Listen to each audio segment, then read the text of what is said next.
थी गायत्री परिवार के सीधे सरल भक्त स्तर के व्यक्ति गोपी चंद श्रीवास्तव जी रहते थे। रखा, उन्होंने कहा बैठिए, मैं आपसे बात करना चाहता हूँ। बातचीत होने लगी तो श्रीवास्तव जी ने कहा कि बताइए गुरु जी के बारे में आप वहाँ कुछ विशेष जानता है? हमने कहा कि हम क्या कहते, हम तो संदेह के मारे थे उस समय। लेकिन उनसे कहा नहीं, जितना आप जानते हैं उतना ही मैं भी जानता हूँ। अखंड ज्योति आप पढ़ते हैं, अखंड ज्योति मैं पढ़ता हूँ, मैं भी उतना ही जानता हूँ जितना आप जानते हैं। तब उन्होंने अपने पिताजी का किस्सा सुनाना शुरू किया और उन्होंने कहा कि हमारे पिताजी का देहांत इसी 1-2 महीने पहले हो गया है। मैं उनकी सेवा नहीं कर सका, इसलिए मेरी इच्छा हुई कि मैं उनकी सेवा करूं, उनके उद्धार का, उनके आत्मिक उत्थान का, आगे उनकी सदगति के लिए जो कुछ हमसे बन पड़े वो करूं। तो एक प्रेत विद्या के विषय पंडित जी थे, उनके संपर्क में उन्होंने उनको बुलाया और अपने पिताजी की आत्मा को बुलाया प्रेत विद्या के द्वारा, उनसे बातचीत करी। तो उन्होंने कहा कि हमारी कमाई का, अपनी कमाई का नहीं, हमारी कमाई का यदि कुछ 500 रुपया घर में पड़ा हो, वो किसी शुभ कार्य में लगा दीजिए। यदि आप वो शुभ कार्य में लगा देंगे तो मेरा उद्धार हो जाएगा, और नहीं तो मुझे बैल की योन में जाना है। उनके पिताजी की आत्मा ने कहा।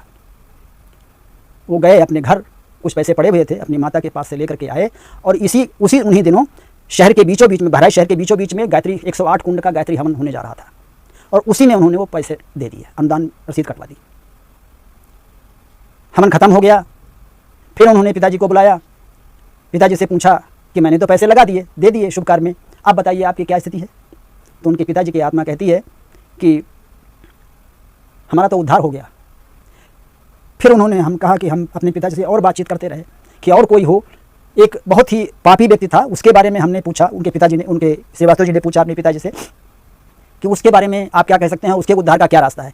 तो उनके पिताजी ने कहा कि वो रो नरक भोग रहा है और उसके लिए तुम कुछ नहीं कर सकते। तो श्रीवास्तव जी ने कहा कोई तो उपाय होगा जिससे उस नरक जो भोग रहा है उस व्यक्ति का उद्धार हो जाए। तो उनके पिताजी की आत्मा ने कहा उनका उद्धार तो केवल निष्कलंक अवतार ही करेगा। तब गोपीचंद श्रीवास्तव जी ने पूछा कि कब होगा अवतार? तो उन्होंने कहा अवतार तो हो गया। तो कहा कि कहाँ है, कौन है? तब श्रीवास्तव जी के पिताजी की आत्मा ने कहा पंडित श्री राम शर्मा आचार्य।